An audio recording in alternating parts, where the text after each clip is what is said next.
Yes, तो last class में हमने प्राइस डिस्क्रिमिनेशन को बहुत अच्छे से समझा था।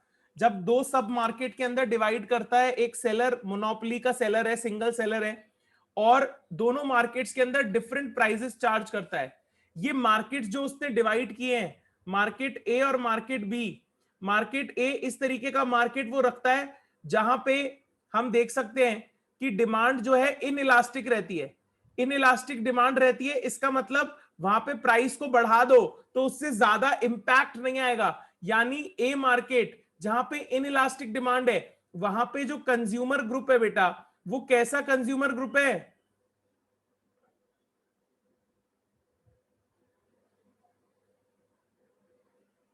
अरे आ रहा है क्या इतना समझ में?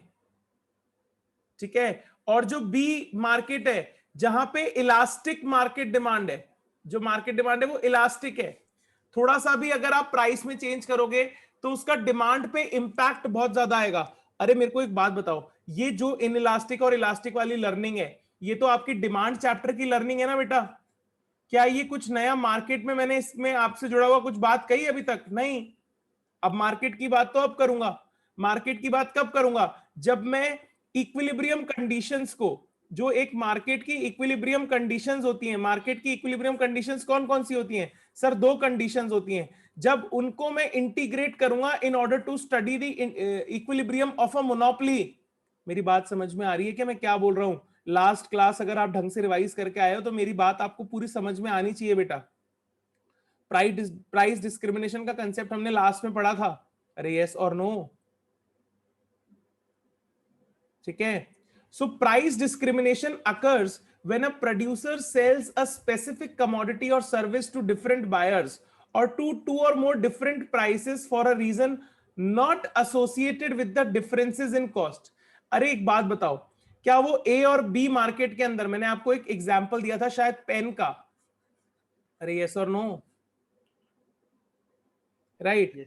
वो पेन का जो प्राइस है वो दोनों मार्केट्स के अंदर डिफरेंट हो रहा था बेटा, और डिफरेंट प्राइस चार्ज हो रहा था। क्या वो पेन बदल गया था क्या? नहीं सर, पेन तो सेम था, लेकिन वो जो डिफरेंस था it was not associated to the cost of the product. But वो क्योंकि मोनोपोलिस्ट जो है वो मैक्सिमम प्रॉफिट अर्न करना चाहता है, तो वो हमेशा इस तरीके से प्राइस डिस्क्रिमिनेशन करता है। Price discrimination is a method of pricing adopted by monopolist in order to earn abnormal profits या सुपर नॉर्मल प्रॉफिट। ठीक है। सेम चीज के लिए डिफरेंट प्राइसेस जब चार्ज किए जाते हैं तो उसको क्या बोलते हैं? Price discrimination. मैंने आपको एक टर्म भी पढ़ाया था, आर्बिट्राज। क्या होता है आर्बिट्राज, कोई बताएगा? Ability to earn profit, ability to earn profit due to what? Any discrepancy in the market.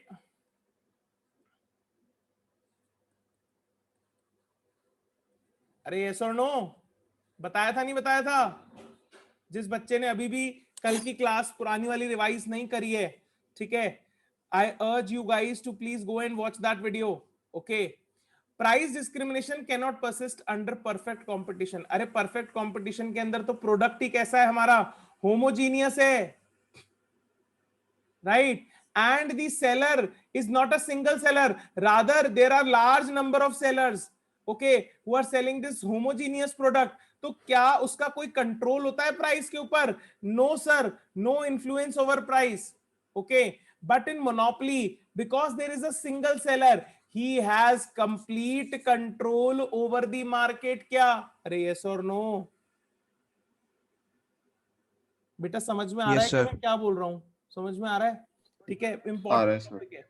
ठीक है ना? Now conditions for price discrimination. The seller should have some control. अरे प्राइस डिस्क्रिमिनेशन कब कर पाएगा एक सेलर जो है? वो प्राइस डिस्क्रिमिनेशन कब कर पाएगा? when he has some control over the supply of his product। वो सप्लाई को कंट्रोल करने की उसमें दम होना चाहिए। Okay, that is the firm should have price setting power. और ये प्राइस सेटिंग पावर किस मार्केट फॉर्म में हमारे को एक्सक्लूसिवली मिल जाती है? मोनोपोली के अंदर। ठीक है सर, मोनोपोलिस्ट में भी मिलती है हाँ, लेकिन वो लिमिटेड होती है। लेकिन मोनोपोली के अंदर ये पावर जो है प्राइस सेट करने की, this is you know, this is very, very high. Okay. Monopoly power in some form is necessary to discriminate the price. The seller should be able to divide his market into two or more sub markets. ठीक है, तो अब basically seller करना क्या चाह रहा है? Seller हमेशा क्या करना चाहेगा? अगर वो मोनोपोलिस्ट सेलर है, अगर वो मोनोपोली में ऑपरेट करता है, यानी वो एक सिंगल सेलर है, तो हमेशा सिंगल सेलर क्या चाहेगा सर? वो चाहेगा मैक्सिमम प्रॉफिट। क्या चाहेगा वो? मैक्सिमम प्रॉफिट चाहेगा सर। और अगर वो मैक्सिमम प्रॉफिट चाहता है, यानी उसके दिमाग में कोई क्वांटिटी डिसाइडेड है कि मुझे इतनी क्वांटिटी बेचनी है। ये क्वांटिटी वो कहां से डिसाइड करके लाया है सर? ये क्वांटिटी वो इक्विलिब्रियम कंडीशंस से डिसाइड करके लाया है। सर कौन सी इक्विलिब्रियम कंडीशंस होती हैं? MR इक्वल्स टू MC, और MC should cut MR from below. अरे यही तो होती हैं। अरे यस और नो? अरे ये यस सर, होती है ना? यस सर, यही होती है। इससे यस सर, क्वांटिटी डिसाइड कर रखी है बेटा कि मुझे इतनी क्वांटिटी बेचूंगा तो मेरी ये कंडीशन फुलफिल हो जाएगी। अरे हम डायग्राम नहीं बनाते थे क्या? इस तरीके से MR कर्व बना दी। ये देखो, ये AR है, ये MR है, यहां से ये MC कर्व बना दी। तो ये क्वांटिटी डिसाइड हो गई ना। एक्स एक्सिस पे जो हमारा यहां पे ये जो है OQ, इसको मान लो, तो ये क्वांटिटी डिसाइड कर ली। अब ये इस क्वांटिटी को डिवाइड करेगा डिफरेंट सब मार्केट के अंदर। ठीक है, एक मार्केट के अंदर ये प्राइस को हाई चार्ज करेगा, एक मार्केट के अंदर प्राइस को लो चार्ज करेगा। सर प्राइस को हाई किस मार्केट में चार्ज करेगा? जहां पे जो डिमांड है वो इन इलास्टिक है, यानी प्राइस की वजह से क्वांटिटी डिमांडेड पे फर्क नहीं पड़ता। ऐसा मार्केट कौन सा? मैंने आपको एग्जांपल में दिया था, वो पेन जब बेचेगा बाबा निराला सी स्कीम मार्केट के अंदर। ठीक है, और इनइलास्टिक डिमांड है जिस मार्केट के अंदर जहां पे स्टूडेंट्स हैं। ठीक है, उस केस में वो क्या करेगा? लोअर प्राइस चार्ज करेगा, राइट। और ये दोनों को मैच करके वो अपनी टोटल क्वांटिटी को डिवाइड करके मैक्सिमाइज करने की कोशिश करेगा अपने प्रॉफिट को। इतनी बात अभी समझ में आती है? अभी डायग्राम अगर हम आगे देखेंगे तो और क्लैरिटी आ जाएगी। जितना मैंने बोला उसको आप रिलेट कर पा रहे हो अपनी प्रीवियस लर्निंग से? यस और नो? Yes sir. समझ में आ रहा है बेटा? Then the price elasticity of the product should be different in different sub markets. ये मैंने आपको बता दिया, दो सब मार्केट में प्राइस इलास्टिसिटी डिफरेंट होगी। Monopolist fixes a high price for his product for those buyers whose price elasticity of demand for the product is less than 1, यानी यहां पे inelastic demand है तो वो हाई प्राइस चार्ज करेगा। ये हाई प्राइस इसलिए चार्ज कर रहा है, इनइलास्टिक डिमांड है, यहाँ के जो कस्टमर्स हैं वो हाई इनकम ग्रुप के हैं। समझ में आ रहा है? उनको प्राइस चेंज हो जाए, डिमांड को इतना नहीं छेड़ते। अरे क्लियर है क्या? अरे बेटा ये सब तो आपकी बेसिक लर्निंग्स होनी चाहिए डिमांड चैप्टर की। यहां कुछ नया थोड़ी पढ़ा रहा हूं मैं आपको। क्लियर है? Yes sir. Next, this implies that when the monopolist charges a higher price from them, they do not significantly reduce their purchases in response to high price because they are of high income group. Are you getting it? It should not be possible for the buyers of low priced market, जो उसका B segment market है, जहां पे वो prices को low रखेगा, to resell. हाँ, ये वाला इंपॉर्टेंट पॉइंट है, इसको अभी मैं और डिस्कस करता हूं। ठीक है, एक मार्केट में वो हाई प्राइस रखेगा, एक मार्केट में वो लो प्राइस रखेगा। और ये लास्ट पॉइंट है, इसको एक बार रीड करो, मैं आपको समझाने की कोशिश करता हूं। It should not be possible for the buyers of the low priced market to resell the product to buyers of high priced market. That is, there must be no market arbitrage. ठीक है, मैंने आपको बताया था market arbitrage क्या होता है, बताया था नहीं बताया था? अभी वापस भी बताया। Market yes sir. आर्बिट्राज क्या होता है? Ability to gain profit earn करने के लिए ability due to any discrepancy या डिफरेंस इन द मार्केट। जैसे हमने पेन का एग्जाम्पल लिया था, जो कि स्टूडेंट कम्युनिटी के लिए पेन था वो 10 रुपीज का था, और पॉलिटिशियंस के लिए वो जो पेन था वो 1000 रुपीज का था। ये प्राइस डिस्क्रिमिनेशन तभी पॉसिबल है जब ये स्टूडेंट जो है, इसकी जो रीच है वो पॉलिटिशियन तक नहीं होनी चाहिए. He should not be in a position to sell the low priced product that he is getting to the persons of the other market segment. ये सेगमेंट भी है, समझ रहे हो? ये मार्केट आर्बिट्राज को एक्सप्लॉइट नहीं कर सकना चाहिए, तभी हम प्रॉपरली या तभी हम अच्छे से प्राइस डिस्क्रिमिनेशन कर सकते हैं और तभी ये कंसेप्ट हमारा सक्सेसफुल होगा प्राइस डिस्क्रिमिनेशन का. समझ में आ रहा है? आ रहा है क्या? थोड़ा भारी पॉइंट बोल दिया है मैंने, इसलिए वापस पूछ रहा हूं. समझ में आ रहा है? Yes sir. तुम्हें तो आ रहा है, बाकी नालायक बच्चे बैठे हैं. आकांक्षा जैन, समझ में आया? Yes sir. क्या समझ में आया बेटा, एक बार रिपीट करना.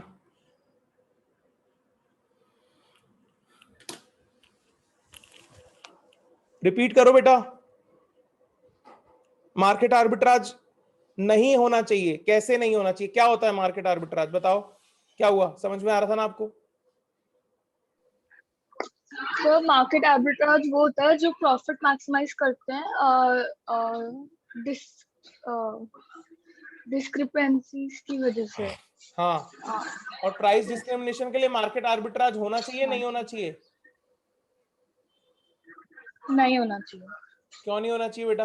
अगर मार्केट आर्बिट्राज होगा तो क्या प्राइस डिस्क्रिमिनेशन हो सकता है? क्या प्राइस डिस्क्रिमिनेशन को यूज करके प्रॉफिट मैक्सिमाइज हो सकता है? नहीं हो सकता. ठीक है, तो मैं यहाँ पे लिख देता हूं. तुम्हारे को समझ में, बाकी को ढंग से आता नहीं है फिर भी पूछते नहीं है, ऐसे बच्चे हैं, बताओ मैं क्या करूं. ठीक है, मार्केट इफ, मैं यहाँ लिख देता हूं, अच्छे से लिख लेना. If market arbitrage is there, is present, यानी the low price segment customers can sell to high price segment customers. In that case, if market arbitrage is present now, if market arbitrage is present, then price discrimination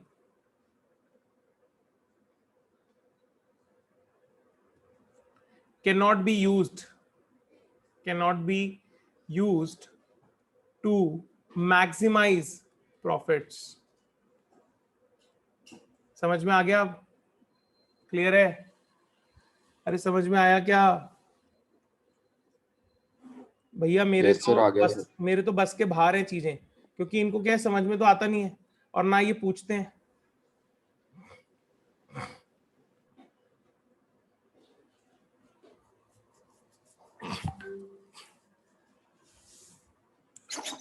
ठीक है ना? तो वो high price charge करता है उस market के अंदर जहां पे इन इलास्टिक डिमांड है.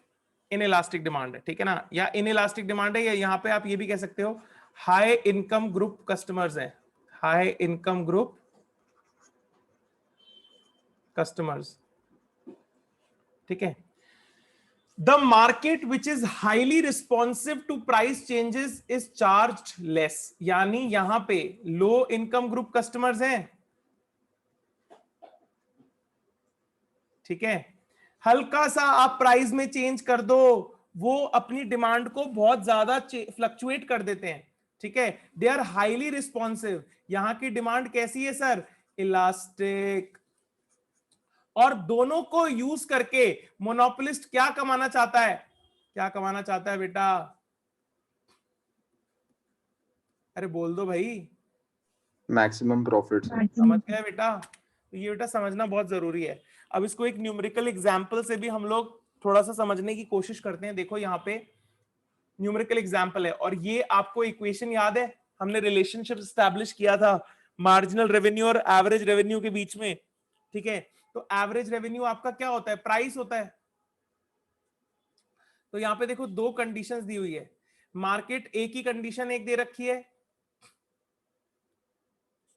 और एक मार्केट बी की कंडीशन दे रखी है. ध्यान से देखते हैं इसको. इसमें क्या है? Suppose the single monopoly price is 30. and the elasticities of demand in market A and B are respectively 2 and 5. Find marginal revenue in both markets A and markets B. ठीक है, अगर ये 30 रुपीस का प्राइस ही charge करता है दोनों market के अंदर, तो इस वाली इक्वेशन को लगा करके क्या हम मार्जिनल रेवेन्यू निकाल सकते हैं? ठीक है, मार्जिनल रेवेन्यू Yes, को sir. रीड करो. मार्जिनल रेवेन्यू को हम क्या बोलते हैं sir? It is change in revenue, change in revenue due to 1 unit increase in sales. अरे यही होता है क्या? Yes, sir, ये होता है sir. Change in sales. ठीक है ना बेटा, मैं आपको बार बार बोल रहा हूं, ये सारे मार्जिनल रेवेन्यू, एवरेज रेवेन्यू, ये सारे कंसेप्ट आप ऑलरेडी पढ़ के आ चुके हो क्लास 11th के अंदर. ठीक है, कोई ज्यादा भारी कंसेप्ट्स नहीं है. भारी क्या चीज हो जाती है सीए फाउंडेशन के अंदर, इकोनॉमिक्स के अंदर बच्चों को दिक्कत क्यों आती है? अब ये कंसेप्ट जो है, ठीक है, इसमें क्या क्या यूज हो रहा है? देखो, इसमें आपका इलास्टिसिटी का कंसेप्ट यूज हो रहा है, इसमें आपका इक्विलिब्रियम, प्रोड्यूसर इक्विलिब्रियम के कंसेप्ट यूज हो रहे हैं. ठीक है, और आपका थोड़ा सा कॉमन लिंकिंग यूज हो रहा है. इसका मतलब कॉमन सेंस और आपकी अंडरस्टैंडिंग यूज हो रही है. ठीक है, कि किस तरीके से चीजें काम करेंगी. तो इन 3 चीजों को बच्चा रिलेट नहीं कर पाता. रिलेट क्यों नहीं कर पाता? क्योंकि वो केवल एक चीज करके आया होता है पहले, रट्टा ज्ञान. याद करो, लिखो और खूब सारे मार्क्स लो, that's it. But this is not going to help you. ठीक है, तो ध्यान से समझो यहाँ पे. अब यहाँ पे मार्जिनल रेवेन्यू क्या होगा? जब हमारा प्राइस 30 है, ठीक है, मार्केट ए के अंदर ये बोल रहे हैं कि प्राइस इलास्टिसिटी जो है वो 2 है. ठीक है, तो यहाँ पे 2 लिखते हैं, -1 divided by 2. So what will be the marginal revenue?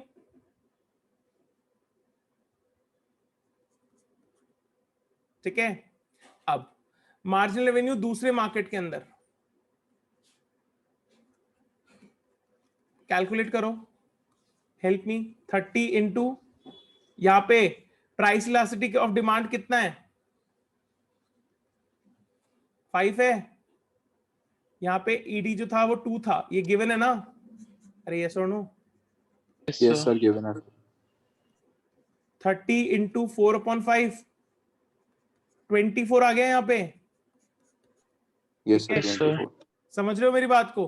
तो प्राइस बराबर करा तो हमारे पास मार्जिनल रेवेन्यू जो है वो अलग अलग यहां पे हमारे को दिखाई दिया. सेम प्राइस पे अलग अलग मार्जिनल रेवेन्यू हमारे को यहां पे दिखाई दिया. ठीक है, अब एक बात बताओ, कौन सी डिमांड किस के अंदर डिमांड जो है वो ज्यादा इलास्टिक डिमांड है? मार्केट बी में ज्यादा इलास्टिक है ना, एज कंपेयर टू मार्केट ए. अरे यस और नो? ठीक है, Yes, sir, market भी ज्यादा है ना. Market B as compare to A is more elastic. ठीक है ना. अब एक बार इसको एनालिसिस को एक बार रीड करेंगे. कोई जन मेरे लिए इसको रीड करेगा slowly slowly, point by point? Yes. It is thus clear that. It is thus clear. हाँ, एक जना पढ़ लो भाई, पढ़ो पढ़ो, अब एक तो पढ़ो. Yes, sir, मैं पढ़ता हूँ. Sir, it is thus clear that the marginal revenues in the two markets are different when elasticities of demand at the single price are different. समझ रहे हो मेरी बात? Sure. जब दो मार्केट के अंदर अलग अलग इलास्टिसिटी है, एक इन इलास्टिक डिमांड वाला मार्केट है, एक इलास्टिक डिमांड वाला मार्केट है. ठीक है, समझ रहे हो? तो उन केसेस में मार्जिनल रेवेन्यू, यानी एक एडिशनल यूनिट बेचने से जो रेवेन्यू उस मार्केट में मिल रहा है उस पर कितना इंपैक्ट पड़ रहा है आप देख रहे हो. और दोनों को मिलाकर के वो मैक्सिमाइज कर पाएगा. एक में वो कम मार्जिनल रेवेन्यू एंजॉय कर रहा है, एक में हायर मार्जिनल रेवेन्यू एंजॉय कर रहा है, और दोनों को मिलाकर के वो मैक्सिमम मार्जिनल रेवेन्यू एंजॉय करेगा ना. Yes, further we see. Further, we see that the marginal revenue in the market in which elasticity is high is greater than the marginal revenue in the market where elasticity is low. ठीक है ना. तो ये market B के अंदर आपने देख लिया कि मार्केट बी के अंदर जो मार्जिनल रेवेन्यू है वो हायर है, वो हायर है. ठीक है ना. चलो. It is to be noted that when some units are transferred from A to B, the price in market A will rise and it will fall in B. ठीक है. This अब ये means कह रहे हैं, सुनो, अब देखो सुनो, अरे उसको मजा तो किस में ज्यादा आ रहा है? एक यूनिट एडिशनल सेल करता है बी के अंदर, उसको मजा ज्यादा आता है. समझ में आ रहा है? ठीक है. तो यहां से वो सोचेगा कि मैं यहां पे एडिशनल यूनिट्स इस मार्केट में दूं ही नहीं, मैं एडिशनल यूनिट्स किस मार्केट में दूं, इसमें, ठीक है, एडिशनल यूनिट्स इस मार्केट में देगा वो, समझ रहे हो मेरी बात को, समझ रहे हो। और इसकी वजह से प्राइस के ऊपर भी इंपैक्ट आएगा। देखो यहां लिखा है ना, if some units are transferred from A to B, अरे ए से बी में क्यों ट्रांसफर करेगा, अरे उसको साफ साफ दिख रहा है ना, for every additional unit that I am able to sell in market B I am earning ₹24, but in market A, for every additional unit that I am selling, I am earning ₹15 only. So there is a clear cut, difference of ₹9 that I can enjoy if I move my sales in market B, right? जब यहां पे market ए के अंदर, क्योंकि market ए के लोग तो भैया प्राइसेस को हाई पे करने के लिए तैयार बैठे हैं, हाई इनकम ग्रुप है, रिलेटिवली इन इलास्टिक डिमांड है, तो यहां पे जब सप्लाई कम हो जाएगी तो डिमांड तो उसकी है ही, डिमांड तो है ही, तो प्राइसेस जो है वो मार्केट ए में बढ़ेंगे। और आप देखो अगर यहां पे ये प्राइसेस बढ़ते जाएंगे, अगर यहां पे ये प्राइसेस बढ़ते जाएंगे तो क्या ये मार्जिनल रेवेन्यू भी बढ़ेगा, because it depends on this price also, ठीक है, अरे यस और नो। जब प्राइसेस मार्केट ए में बढ़ेंगे तो क्या उसका जो इंपैक्ट है वो मार्जिनल रेवेन्यू पे भी आएगा, तो वो ऐसी उस लेवल तक मार्केट ए की डिमांड को मार्केट बी में शिफ्ट करेगा जब तक मार्केट ए के जो प्राइसेस हैं वो इतने नहीं बढ़ जाएं कि वो मार्केट बी के मार्जिनल रेवेन्यू को इक्वेट कर दें। मतलब what he is looking at, the seller is looking at equating the marginal revenues of both markets.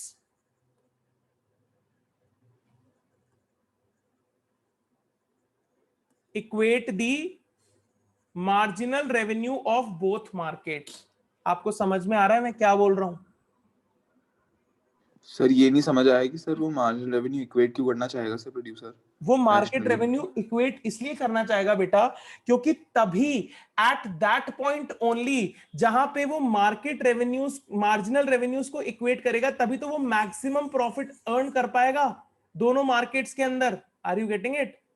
और जब वो दोनों मार्केट्स के अंदर मार्जिनल रेवेन्यू को इक्वेट कर देगा, that will be the point, that will be the price at which he will be willing to sell in both the markets, and that will be the quantity equilibrium that he is going to achieve. ठीक है, मैं इसको अभी diagram से समझाऊंगा, एक बार जल्दी से इसको रीड कर लो यहां पे। This means that the monopolist is now discriminating between markets A and B. Again, it is to be noted that there is a limit to which units of output can be transferred from A to B.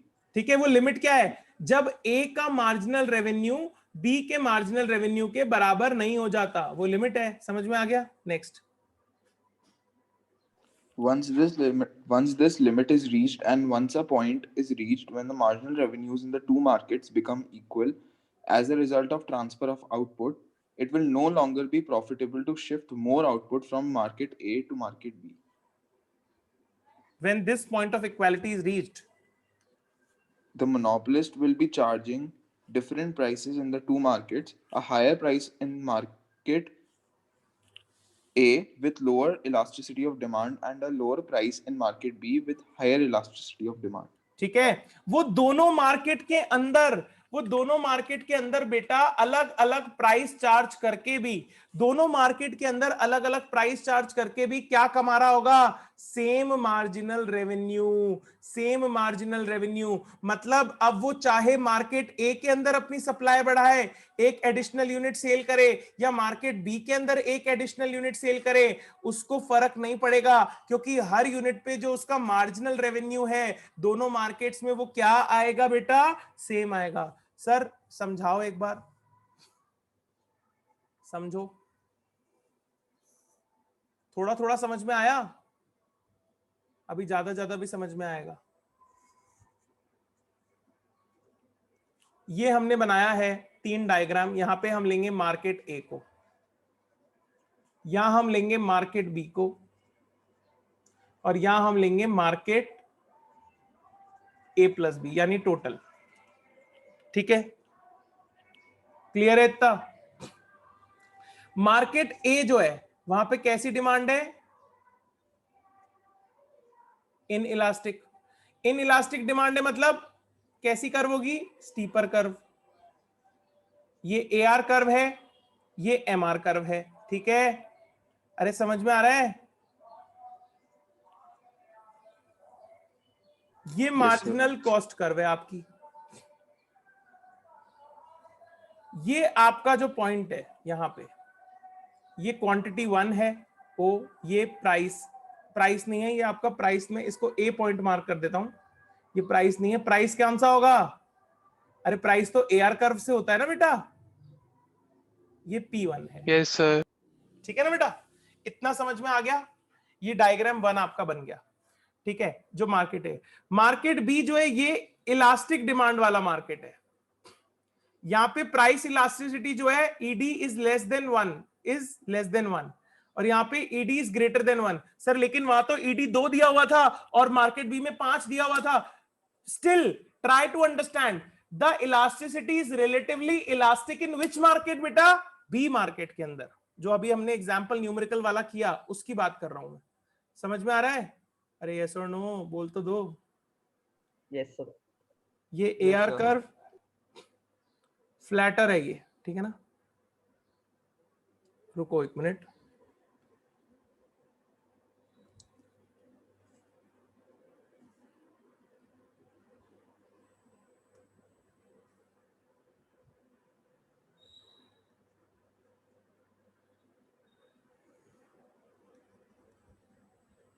ठीक है, ये market आपका market B है।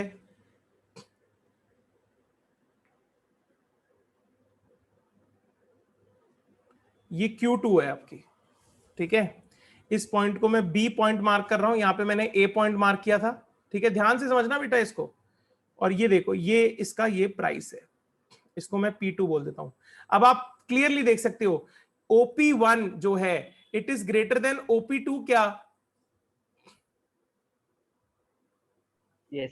Means a higher price is being charged. A higher price is being charged in which market beta? Market A. ठीक है ना? अब देखो दोनों का टोटल करते हैं हम।